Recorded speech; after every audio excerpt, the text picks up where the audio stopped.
an internet marketing company in L.A. And Dave told me beforehand that he graduated from Indiana University with a degree in business finance and became a financial analyst out of college and kind of got fed up with that job and got in his car and drove to L.A. That was probably, what, 12 years ago or so? 15. 15 years ago. Yeah, 1990. And just decided to get into the music business. And because he was a business student and had a background in finance, he had kind of an open door to be a credit manager for SEMA, who was the distribution company for EMI at that time. They've changed that name now. But after being a credit manager for them, he went on to be an A&R administration person for Capital, which also involves some financial observations and work. And then he went to work for Madonna's label in '95, Maverick. And he can tell the story about what it's like to be working for a record company that has an artist that sells 28 million records, as Alanis Morissette did in '95. When was it, '95? Yeah, '95. Yeah. So in 1998, he started M80, and he's kept it going all this time. Currently, he's got 19 employees, and he's here to talk to you about internet marketing. So please welcome Dave Neupert.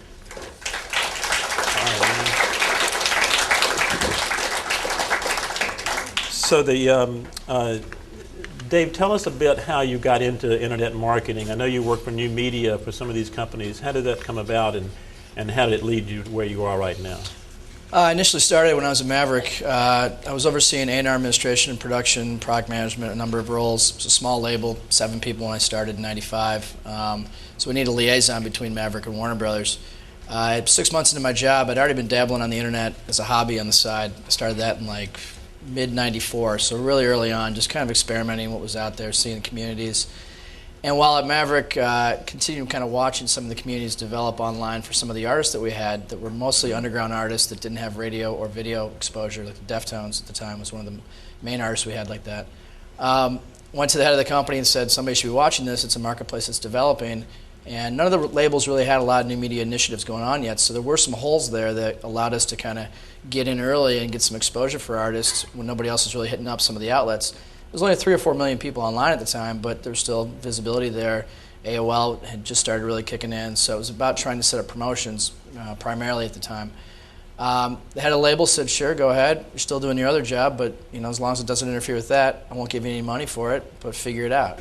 The head of the label didn't have a computer, by the way, so he had no idea what I was talking about. So he's like, but I'll give you the benefit of the doubt. If you bring back some results, we'll see where it can go from there. So I really started working with primarily the Deftones at the time. And what I saw, I was able to build a website for the Deftones. It was one of the first ones we actually built out. It was one of the first ones on the web, really, for an artist that was really a focused effort.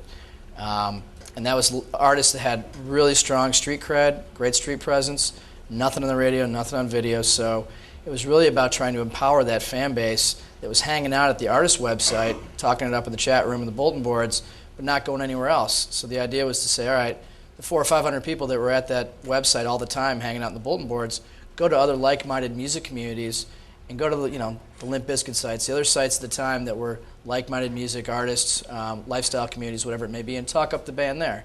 These were really enthusiastic fans. It was about the 1% of the audience that were fanatical about the band. They embraced it wholeheartedly.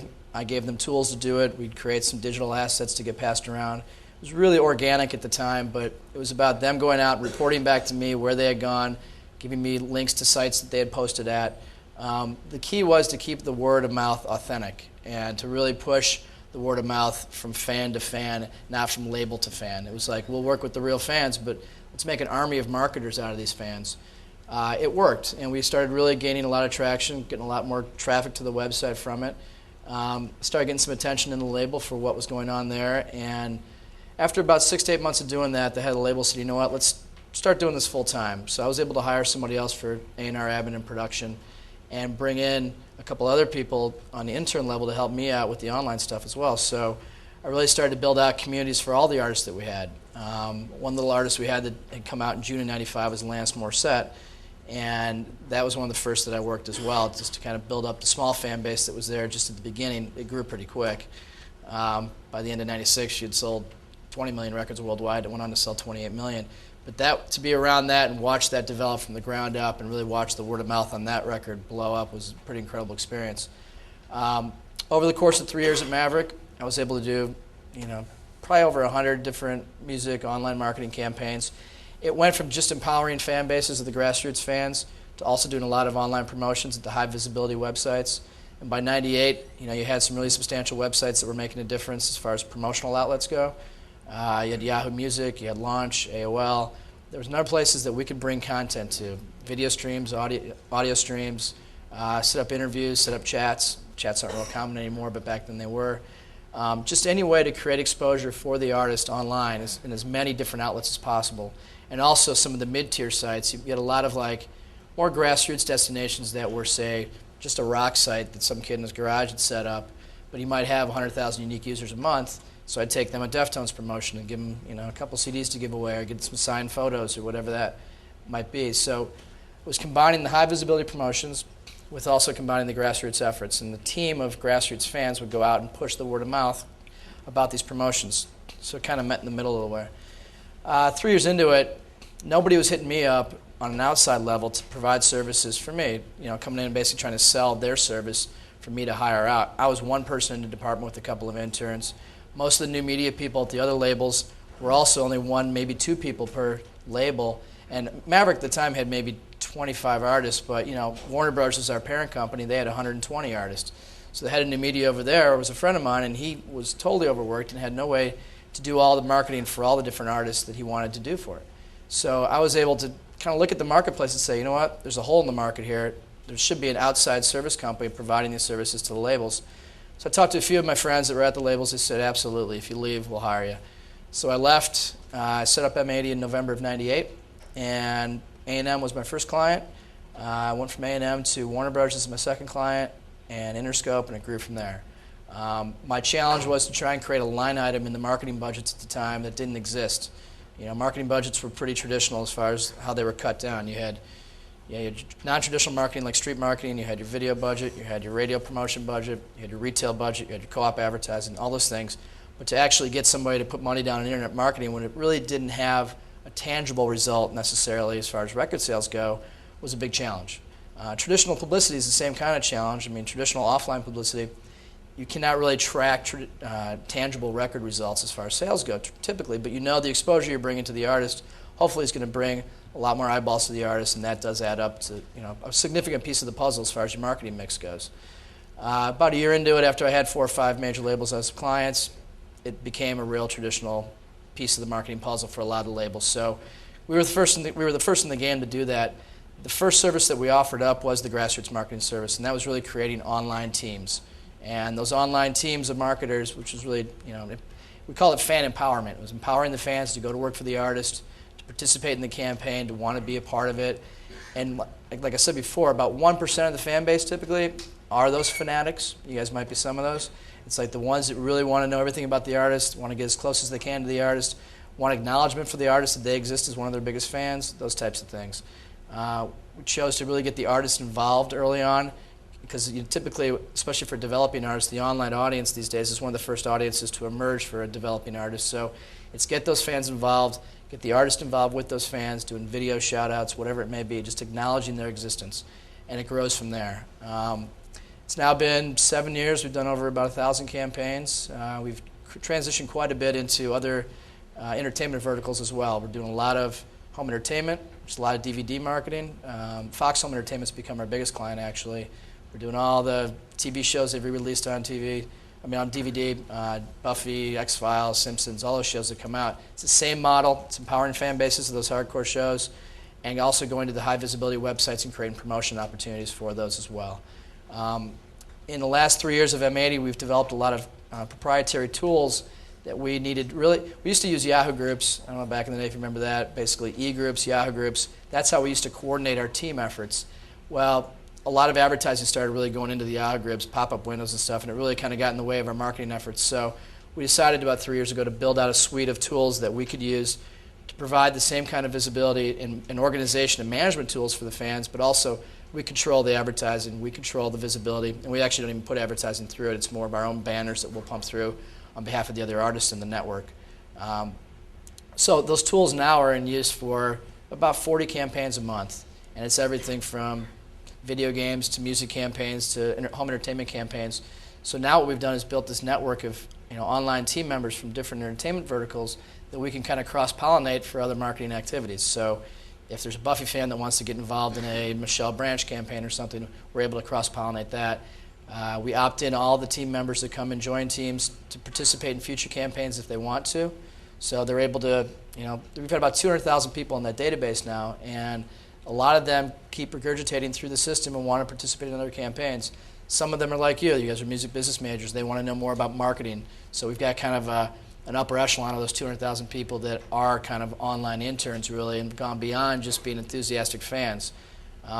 So I think that's really kind of grown to a whole nother level for us where we've actually taken, we call it the M80 All-Stars, and we've taken about 100 people out of that 200,000 and really empowered them to do campaigns for a lot of consumer brands. We just did a campaign for Honda. We're doing some work for Mazda coming up, Kiehl's, the skincare products. We're doing a number of things now that it's really about grassroots marketing is kind of a buzzword right now, word-of-mouth marketing among consumer brands. Non-traditional marketing in general has transitioned out of just being an entertainment-based type of tool to some of the consumer brands that are a lot more recognizable that you guys would know. Money's being taken away from print, TV. Internet marketing is definitely a hot topic right now, and so we're kind of balancing that out. Music's still my love. Music's what I got into, and I don't want to leave that. The problem with the music business today, as you guys know, it's had some problems in the last couple of years. Free music is everywhere, and I'm sure some of you are participated in that free music bonanza. But right now, the industry is going through some trouble. So you have a lot of layoffs. Budgets are being cut for marketing reasons. So the budgets that we had in 2000, 2001 just aren't there anymore. And quite frankly, we deliver a lot more now that we've built out our tools because we can come back with ROI and show real metrics attached to word-of-mouth marketing. And it's hard to go back now to the labels. They get it. They see that we're delivering a lot more value, but they don't have the money to spend anymore. So they've taken a lot of it in-house or cut out of a lot of it in general. So what I see going forward right now is an opportunity for the independent music world to really kind of rise to the surface a little bit.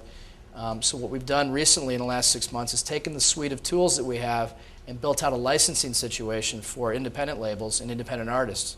And it allows them to do their own fan management and allows them to empower their fan base and run their own contests within their own fans and track the demographic information amongst their fans and be able to do email blasts to their fans in a very protected community that's password protected and only about inviting in the hardcore fans. And we're just starting to roll that out. We've already had about 10 people sign on and a couple small labels sign on, and actually a couple major labels too that don't want to put down the amount of money anymore for marketing on a per project basis. Like Capitol Records just licensed our system, so they're now licensing the system like on a yearly basis that they can use it, and they have interns in-house now run their teams using our system. So it's transitioning out for us. It's our way of staying in the music business without having to lose money on behalf of their campaigns, which is what the case would be if we charge them our normal fees compared to what we used to do. So it's kind of in a nutshell as to where we are today. What percentage of your business is still music? 25%. Really? Yeah. I mean, it was 100. It was probably 90% 3 years ago. And that's a function of record companies cutting marketing budgets and also controlling it in-house? Both. Yep. And that's now that we've kind of trained them on how to do it. When we first brought them to service back in '98 and '99, they weren't doing it, and it was something they wanted to do, and so they hired us for everything. We were getting the lion's share of the business and the market share. But as we trained them basically how to do this, they were able to start doing it internally. And the budget started to grow for the new media departments because record sales did start getting affected by new media, and there were tangible results that could be tracked at this point. So with that said, labels were allowing those departments to grow back in 2001, 2002. All of a sudden, as they were letting new media departments grow, the industry started to really tank. So now you're seeing some of the new media departments kind of being cut back, labels merging. But they're getting their grounding again, I think. Right now, you're going to see some growth, I think, next year. And we're going to start seeing a lot more, I think, unique campaigns coming out of new media departments. We're getting asked a lot these days to do more online media buying for them. So actually going out and doing banner buys at sites, which was always something that they didn't want to do. I mean, we have a media buying department internally at the office, so we can do media buying online for the labels now too.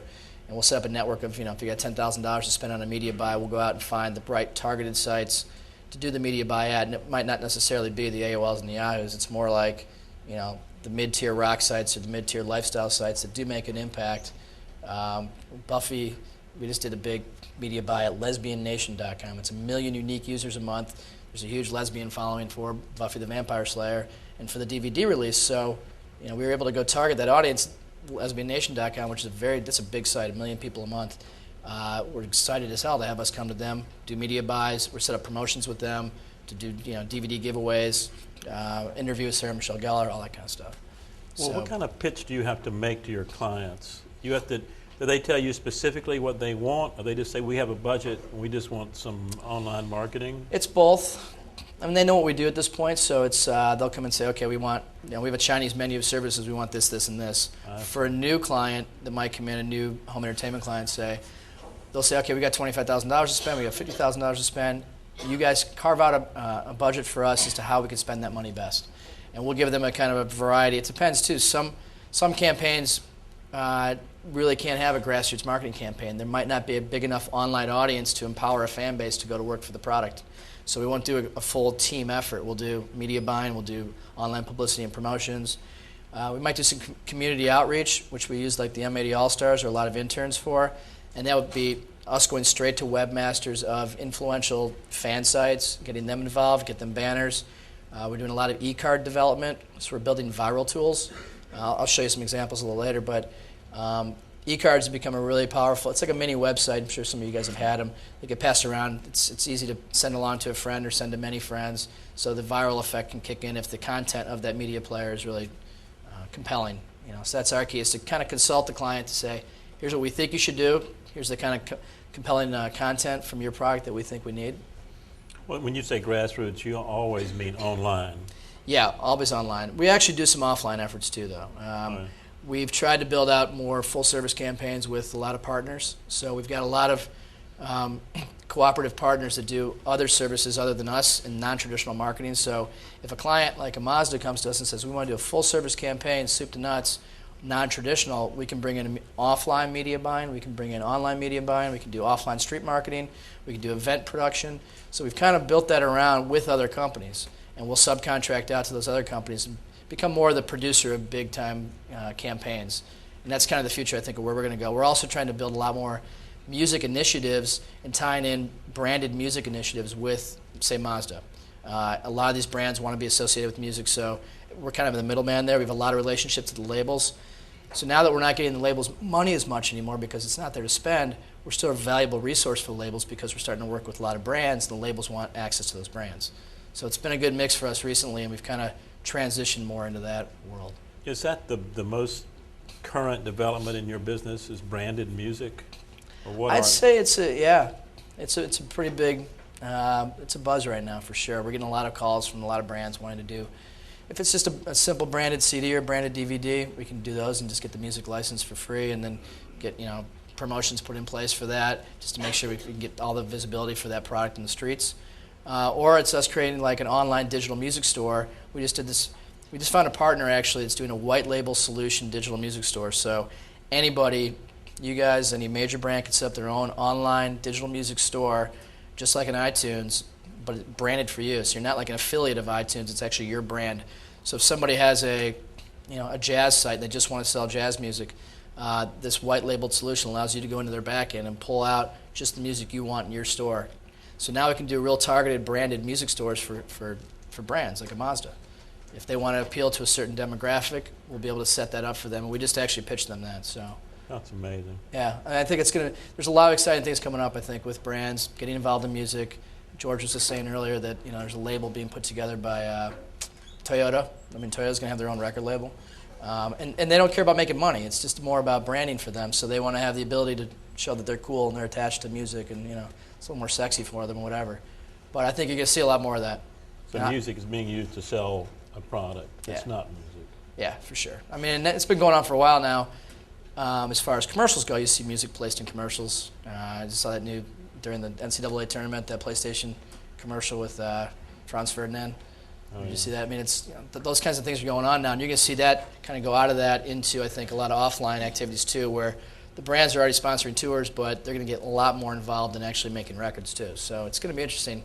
The labels might become more of outsourced marketing companies rather than the bank. You know, what the labels have always been is a bank to put new music out there. And that's why they always had a stranglehold in the music business, because you know, an artist would go there, and a typical deal would be the artist would get 15 points on a record, the labels got 85 points, and that was it, because they were the bank, you know, and that was a typical deal. Now you got a brand coming in saying, we'll give you some money to make a record. They don't want the points necessarily, they want the branding exercise behind it. It's just if the artist is okay being associated with the brand. But these brands cannot market music. So I think you're going to see labels start out, and actually I've already seen this happen. Universal Music Group has just started outsourcing some of their marketing departments to help market bands that they don't even have on their label as a fee-based thing. So because the labels are looking for new revenue sources, they have to. And you're going to see it, you know, next couple of years are going to be some major changes. Well, you came into this business at the beginning of it. You were kind of one of the inventors of it, I guess. Yeah. Well, how has it changed in the sense of the competition? I mean, are there more people getting into it, and then are they falling up by the wayside? Who's your competition right now? Yeah, when I first started, there was one other company in New York doing online promotions and publicity, but they were not doing grassroots services. That's why I chose M80 to be a grassroots company at first, because there's nobody doing that. So they were doing they were an outsourced company. They would hire them to go out and set up promotions at AOL and Yahoo and whatever. But nobody was doing grassroots campaigns online. We eventually started doing promotion services. They eventually started doing grassroots services, so we started competing head on. But at the time, there was plenty of business to go around, and we were the only two companies doing it. A few other companies popped in eventually, some to do other kind of different kind of services necessarily than what we were doing, but we were all competing for the same dollars. So there was a line item that we had developed for new media marketing within the marketing budgets of the records, but that new media marketing budget necessarily didn't mean grassroots. It was up to the new media person at that time to say, okay, we're going to maybe not do grassroots on this record, we'll do media buying, and hey, here's this new company over here doing some other online services, building viral players like I talked about, doing more trackable media, doing peer-to-peer seeding, that type of thing. Excuse me. So yeah, it's definitely going to be a lot more companies like that. We've probably got about 7 or 8 major companies. Well, there were a lot of people who got into the field but just couldn't stay in it, right? Yeah, it's another problem. The labels have cut back a lot, so you've got a lot of people looking for jobs in the labels right now. So a lot of people start up with some new companies too. So there's some unique, but that makes a lot of opportunities, I think, too. There's some really unique marketing services that are being created right now within the music business. There's a lot of middlemen type companies that are being set up right now to kind of handle some of that brand integration that I just spoke about. So we're competing with them too. So we might not be head-on competition. There's not that many, but we're competing for the same money with a lot of different companies now. Well, Andy Allen was here not too long ago. I mentioned Right. to you, and I asked him about what would he recommend for a career in the music business if he were coming out of school, and he said internet marketing. Right. Do you think that's...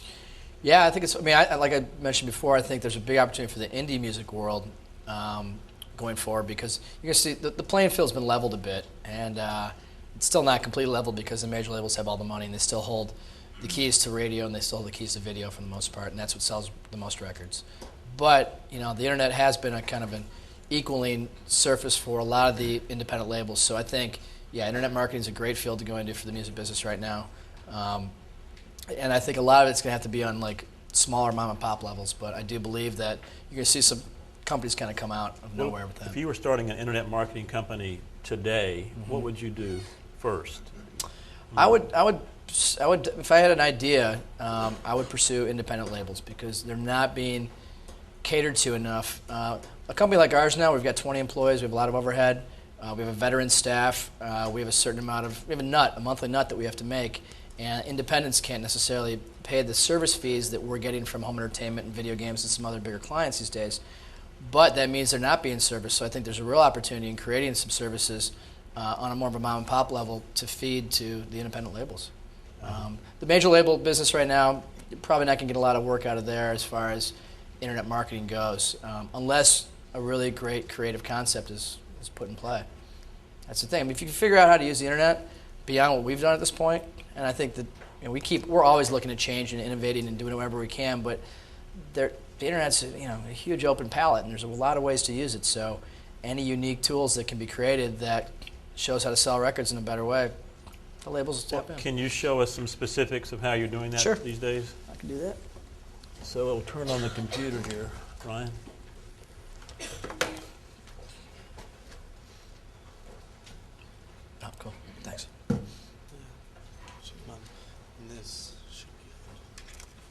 You're going to show us some websites. Yeah, this is what we have here. We have two websites. We have a business-to-business website, which is where you find out information about our company. And I'll show you that, but it's fairly dry. You guys can look at it later if you want. I'll pull that up right now, actually. What I want to really walk through is this site right here, which is our team site.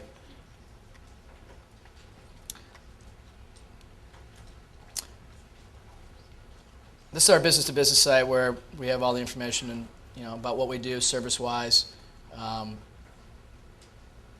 Is there usual audio associated with it? We had audio. We actually took it off recently. Really? We were using a song that we had a cease and desist on. Oh, whatever. gotta be careful. We were giving it about that. visibility. Yeah, it was for a song on V2. So, just the basics about who we are, what we do. The top level there, we actually run fan club services too. That's another way we tried to create. As a service-based company, you're as good as your last campaign. And you're paid a service fee on a monthly basis for the most part, and then you're on to the next campaign for another company or whatever. So we've tried to really productize our business a little more so we can make money while we're sleeping and not necessarily have it be all about the labor behind the actual campaign itself. So like fan club service is one of those things that we launched about a year and a half ago. And what we can do is put together fee-based paid fan clubs that we participate on a partnership with the artists themselves. And this is another way we've actually tried to really stay involved in the music business without having to go after the service fee part of it. So we ran like Metallica's fan club, and our deal there is that we're just basically participating, and we're actually running it. We're doing all the merchandise, the pick, pack, and ship, all that kind of stuff. It's a traditional fan club. It's just operated online. You pay $50 a year, you get your membership kit, you get exclusive access to tickets, special things along the way, and then we're sharing in the profit in the back end. So it's a way for us to try and. It's a new business still. We've done it for about a year and a half. First year was really about setup and business development. Now we've had a few up and running. We're doing Meatloaf, we're doing Mudvayne, we're doing a number right now. It's not a great business, to be quite frank. I mean, it's something we wanted to really try and do. We thought it'd be a good product to create. There's just not enough margin there to go around when you have a partnership. If it's a one-person company doing it, you can make some margin, but the margin's too small. So we're not losing on it. It was worth our efforts. I don't think we're going to really pursue a lot of fan clubs in the future. But it's just to show you, as a businessman, as an entrepreneur, it's always about trying to figure out new revenue streams for your business to keep making your payroll. And so we're continuously doing that. And you're going to have some wins, you're going to have some losses, but you got to keep doing it and you got to keep taking chances. I mean, starting the company day one was a chance anyway because I took a risk that anybody was even going to hire us to do this kind of stuff. I didn't take any financing. It was just all about me not taking a salary for a year and a half and mortgaging my house and putting the profits back in the company and growing it. And we've been here for 7 years and we made it, but you always have to keep changing. Great companies have to look ahead and always keep changing. So it's what we've had to do, especially in the last couple of years with a lot of the changes in the music business. Let me show you a little bit of the team site here. This is where we actually organize. This is kind of a portal for all the M80 teams. We've got, like I said, about 40 teams a month that we work. This is not just music, obviously, but it is all the teams that we have. I'll go over here and show you right now. These are current teams we're working. So a few things in here. Aftermar, Three Doors Down, Aslan, the Dig movie, which is the new Brian Jonestown, Danny Warhol's movie, which I recommend highly if you haven't seen it. Morning 40 Federation, local band here. Actually, another way for us to stay in the music business is that we started a label about a year ago. It's labor of love more than anything. I know the reality of putting a label out. But we said we've been doing this for 7 years. We're like, let's put our money where our mouth is and actually put some records out. We have the in-house marketing services built in, so we can kind of alleviate the cost of marketing that way. We hired an outside offline publicist. We have a distribution deal through Rykodisc, and actually that's changing now, but we did last year. And so that allows us to stay in the music business, really do something from our passion. I'm a fan of New Orleans. I've been coming down here for years. I saw those guys a few years back, and they've become friends, and so we started working with them. We're putting an album out with them next January, going to the studio next week, actually. Actually, they're playing this Thursday, Friday, Saturday, too. I don't know if you guys know. So I'm going to be around this week in town if you want to stop by and say hi. They're playing Cafe Brazil. But anyway, so we've got the 40s on here, and we've got a number of other artists, but let me show you what that team looks like. Here, I'll log in. I'll go back.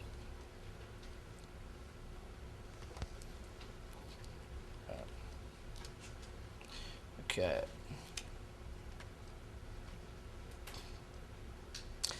So there you go. This is the actual system that we built. The navigation is the same for every single team we do. This navigation, I'll use this here. This navigation here, this navigation up here. The look and feel is specific to the artist itself.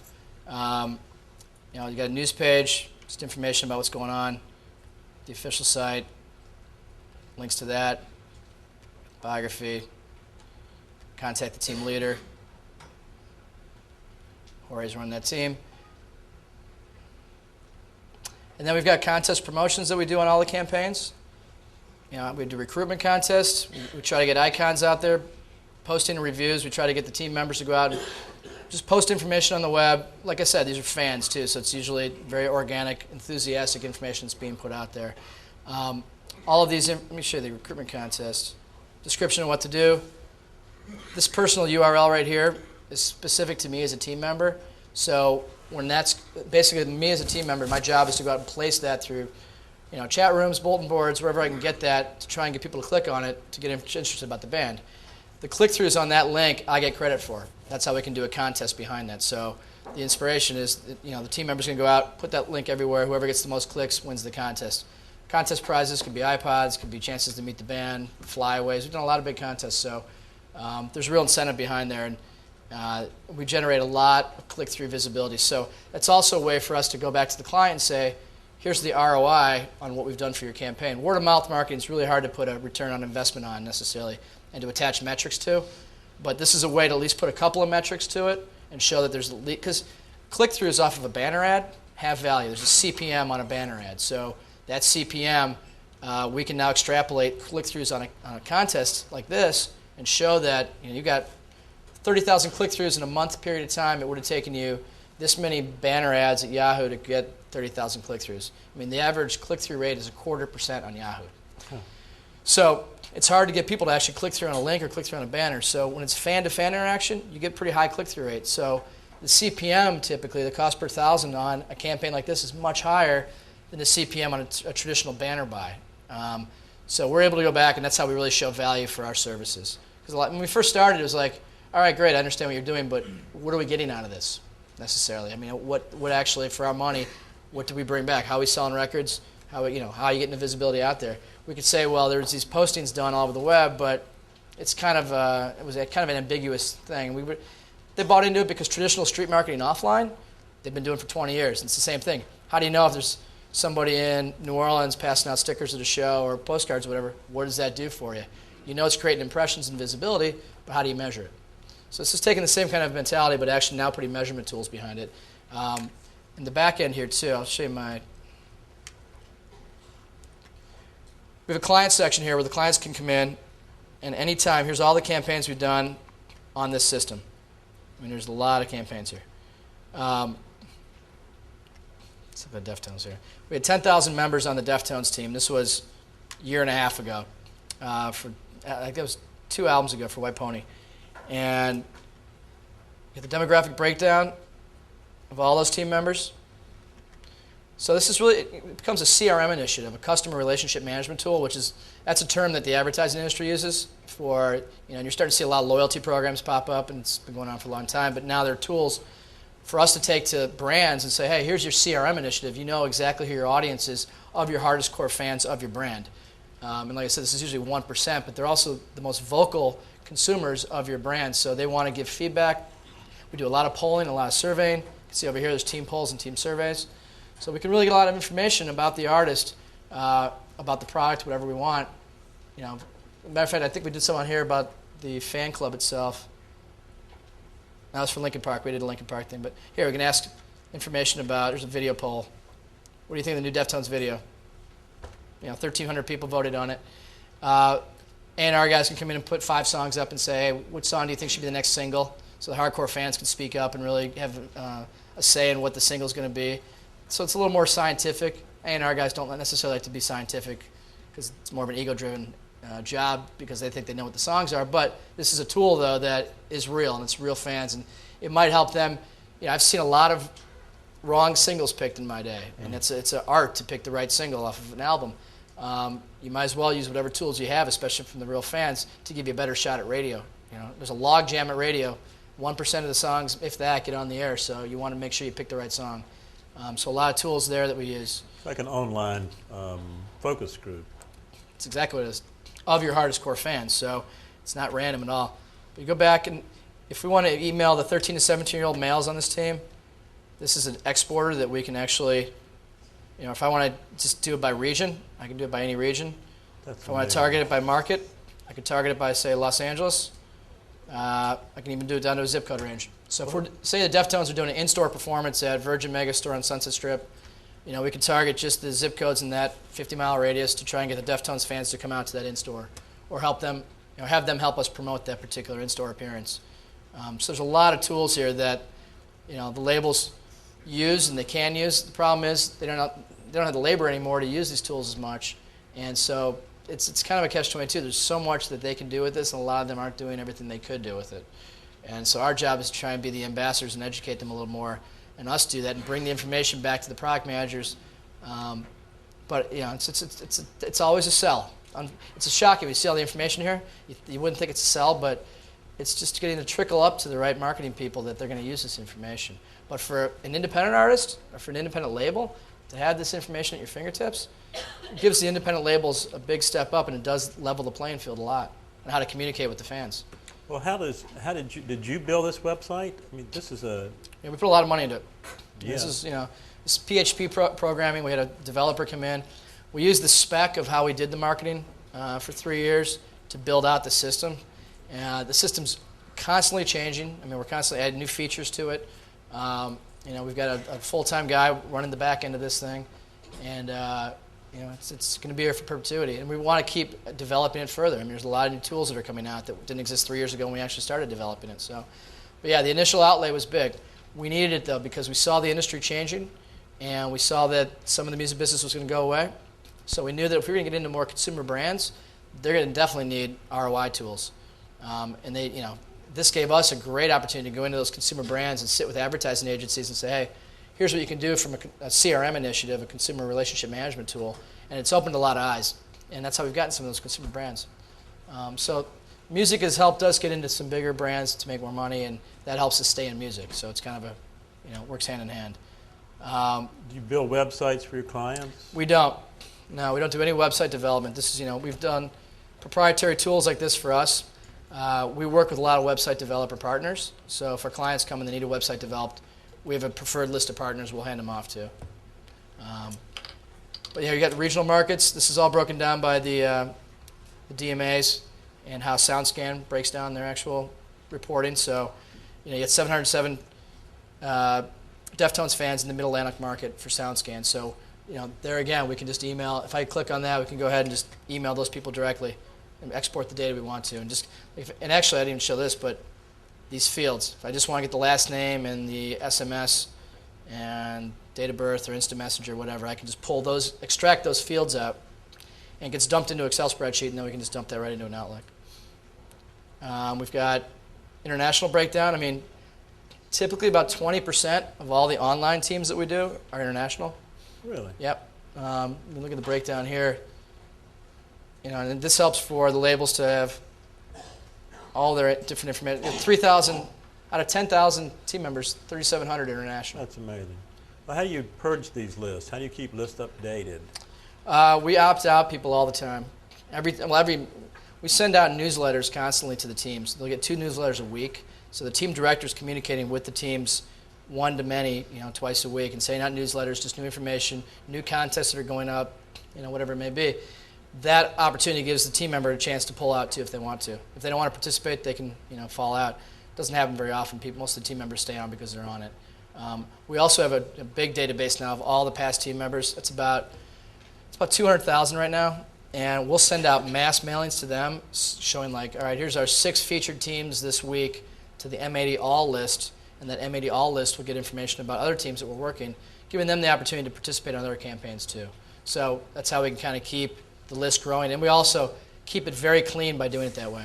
Do you ever change your point of view, your campaign, or your direction based on the feedback you get from your team members? All the time. We did the Family Guy DVD release, and the show was canceled on Fox, but they had a huge hardcore cult following on TV. And when it was canceled, there was kind of a big uprising about it from the hardcore fans. And so when the DVD came out, we got hired to work the DVD, and fans spoke up like, screw you, we don't want to work this DVD. Fox screwed us, they canceled the show, why would we want to work it? And these are the hardcore fans that you want on the team. Went back to Fox with that information as we started to develop the team, and we had some team members on it, but all the feedback on the bulletin boards, and I'll show you some of the bulletin board information, was negative. And so it was kind of like, all right, Fox kind of opened their eyes. Fast forward till today, there's a feature movie coming out that shows back on TV again, and a lot of that came out of some of the efforts that we participated in because we brought feedback back from the front lines of the fans. And I don't think the creators realized and Fox realized just how deep it went as far as that fan base goes. Well, they were right. Huh? They were right. The fans were right. And so now, so yes, we do change course quite a bit on that. We'll get a lot of negative feedback too. We'll get, say, Green Day decides to go on the road with some Smash Mouth or some bad band, whatever. So, and a lot of times we'll do like polling and get feedback back from the fans, the team members saying, "What the hell is this band going on?" So we'll be able to go back to management and help them make decisions basically, and give them feedback about, look, you made a bad choice here, and that happens quite a bit. And then, that affects ticket sales. It affects a lot of merchandise sales going forward. So that's why management typically uses these tools a lot more than labels do for information like that. So we work closely with managers too, and especially going forward, a lot of managers are taking a lot more control of their artists' destinies these days, away from the labels. So management's coming to us directly. Interesting. In a lot of cases, yeah. We're starting to participate on the back end of some deals, meaning that an artist with a substantial following that might not want to go to a major label, they can have their own distribution deal set up, and wants to kind of hire a virtual record label. And it's kind of a new model being played around right now. We're working for a band right now out of Long Beach called Slightly Stupid. It's an Orange County band. They've got a pretty big Southern California following, a little bit of a national following, and they did just that. And they came to us and said, "Hey, can you guys participate on this record? We can't pay you, but we'll give you a piece of the back end." So it's a risk for us, but it's a luxury we now can take. We couldn't have done that a couple of years ago, but we can't do it for a lot of bands. But if it's something we see some momentum taking place on, they've got a distribution deal, they've got good management. They put together the right pieces of the puzzle where they hire a publicist, hire an online marketing company, hire a radio promotion guy, all separate, which is what the label provides. If they have their own bank behind making the records, they can do that. Right. So there's other opportunities there. I think, as I mentioned before, the online marketing piece is a necessity for situations like that. And you're going to see more situations like that. We're going to have regional artists with substantial followings needing help on the regional level and then to the national level. So regionally here, there's a few artists that do very well in the Southeast and in New Orleans, that if you set up your own little company that was just labor-driven and you went to them and say, "Hey, I'll help you out on whatever," create your own little online marketing solution for them, I see there's opportunity there. So are you a member of traditional marketing associations? Do you go to conventions and stuff? Yeah, actually, there's a new marketing association. If you want to check this out, it's called WOMA.org, WOMMA. Just started up about 4 months ago. We're one of the founding members, too. It's the Word of Mouth Marketing Association. Huh. And it was actually started by a company in Boston called Buzz Agent. And Buzz Agent does kind of similar campaigns to what we do, but they strictly deal with major corporate brands. Theirs is a little different. It's not quite as transparent as ours. It's not about empowering a fan base. It's more about getting paid reps in the marketplace to go spread the word about a product. Hopefully there's enthusiasm behind that too, but it's not quite as organic as what we do. But they're as much up on the front level as they can be about it. You can't pretend on this stuff. People see through it. You just can't pretend. You got to have real fans and real people that are transparent as much as possible. So they started this company up, or this organization up, and they called us and said, "Would you guys want to participate?" We said, "Yeah, absolutely." Because one of the problems since we started this almost 8 years ago is a lot of companies have come into the marketplace and they have started doing it in a not a very honest way. So it's starting to taint a little bit of the hard work that we've done over the years and trying to keep it really honest and really authentic. And the authentic voice is always the thing that we've preached. But now you've got some other companies that are a little more shady about it, and you're getting some negative backlash about word-of-mouth marketing, and it's important for us to protect the industry that we've helped create. Well, what do you mean shady? What are they doing that's not? Going in and pretending to be a 13-year-old girl, and there might be a 40-year-old guy, and a bulletin board okay. talking up a product to girls. It's hard. You can't tell who's online doing what. I got you. And there's a lot of, you'd be surprised, the big brands that you know that are participating in marketing like that. We've only got a few minutes left. Why don't we see if there's any questions for you? Anybody have any questions for Dave? Yes, ma'am. How do you recruit the team members, like initially? Good question. We start from scratch every time. Every team is specific to that particular artist. So we really work hard to make sure that the campaigns are real, and we're not just taking all past team members onto every campaign. So we definitely we go out to the webmasters of fan sites that already exist. Even if it's a developing artist, typically they're going to have a regional following of some sort. So we'll work with the mailing list of the band or the artist and try to get the fans that are already existing. Like the 40s, we've got 300 fans right now on the team itself. But they're a local band and they're a regional band, so they don't have any much national exposure yet. But that's a start. I mean, every fan base can start at that level and grow, hopefully. But everyone has started from scratch. And the recruitment process is ongoing, too. It's consistent. We are always going back out, doing recruitment campaigns. So you have the existing team members going out and trying to find other new people to come on in. And they're going to like-minded music communities saying, hey, if you like this band, check this one out, How would a band get involved with your company? Just give us an email, and if it's an independent artist, like I said, we just started the licensing system. So the system you saw there, the front end of it, is now packaged for us to go out to license to an independent artist, and we're pricing it to go. We're pricing it like $150 a month to license the system and use it, where typically our services are like $5,000 a month for a major label. So we're really putting it out there because we're not putting the labor behind it. The system's been built, it's been paid for already, through all the campaigns in the past. So now we can have the benefit of a paid-for system that we can put a good licensing fee on and have an independent label or an independent artist go out and do it. So, if you have any artists that you guys know that want to have a tool to help empower their fans, certainly they can just go to the website and there's information up there and they can contact us. What's your biggest success? We did a campaign for Nelly, the rapper, on his first record. We actually did the first two records for Nelly for Universal, and the first one we had 120,000 team members on the team. It was, we've never had anything close to that since. A huge artist might have 20, 25,000 team members. Linkin Park had like 25,000. You gotta remember, these are like people that are willing to come on and participate and be proactive. It's not just a mailing list. But on Nelly's case, it's a 10 million selling record, and we built this. It's usually about 1% of the audience, and in that case, 10 million, 100,000, it was about right. Are there certain products that just would not work for your business that you couldn't help? Yeah, unless there's a hook to it. And a lot of the campaigns we're pitching right now, we're trying to hook music into it. So if somebody wants to sell Crest toothpaste online and wants us to go market it, it's not going to be easy to do unless there is, say, like a music marketing angle to it. So we'll say, all right, how about doing this? Maybe do a branded music sampler towards your target demo, and we'll kind of come up with some ideas. That way we can target, like Honda. The Honda campaign is a good example. We helped them put out the Honda Element when they actually came out with it about a year and a half ago. And that was trying to get the Element in front of extreme sports athletes, active, just active consumers basically that are out there surfing, whatever, mountain biking. They thought that was their target. Funny enough, most people that ended up buying that car were mostly like soccer moms and stuff, and they didn't sell that car to many 17-year-old skateboarders, which is what they thought their target was. But they wanted us to put together a kind of a branded mission. We built out a viral player that had all this music in it and a lot of extreme sports video content. Tony Hawk gave us a bunch of content.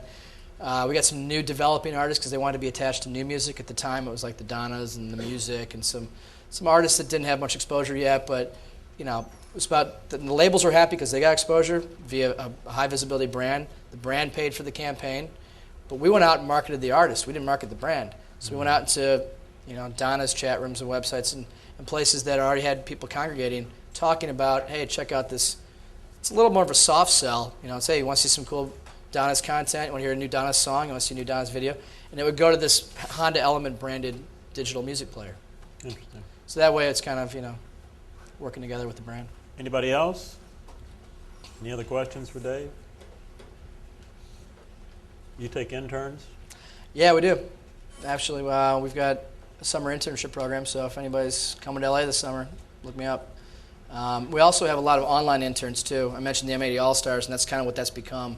And we give out assignments to the All-Stars, and you're talking maybe 5 to 10 hours a week of work, but it can be done from your computer in your dorm or your house or your apartment, whatever. So we have a number of, there's a guy in my office, Joey, our general manager. He manages the intern program. So if anybody wants to find out more information, feel free to email me, and I'll pass you on to Joey. What's your email address?